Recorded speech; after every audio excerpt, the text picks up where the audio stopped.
Ассалаумағалейкум, қайырлы күн. Opel Omega B автокөлігінің электронды блок жүйесі қысқаша сипаттамасын айтып кетейін. Бұл жерде иммобилайзер жасамай алған, чипі жасамай алған, сондықтан чипсіз қыздырып беретін боламыз. Бұл енді қажет емес, алып тастаймыз. Диагностикада бізде иммобилайзер, no signal, иммобилайзер ошибка сигнала деген ошибка бар. Сосын 31-ші код, ол no engine RPM, коленвал, яғни ошибкасы бар. 144-ші мен 145-ші ошибканы. Осыны сөндіретін боламыз. Эмулятор салып берген болатынбыз. Қазір зажигание ашамыз. Көк светті көрдіңіздер, 1 секундта бір кезек моргать етіп тұр, жыпылықтап жанып тұр. Бұл деген сөз уже иммобилайзер сөнді, ошибка проблема жоқ. Мына иммобилайзер антеннаның қажеті жоқ, лақтырып тастасақ та болады.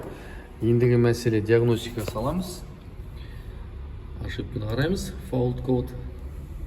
Жерден қазір жаңа иммобилайзерден ошибка бар еді ғой, ол кетті. Енді no engine RPM signal, коленвалдың яғни ошибкасы қалды, бір датчик, бір ошибка. Оны да сөндіреміз қазір. Міне, no stored code, ошибка ешқандай жоқ. Дәлелдеп көрсетейін сізге.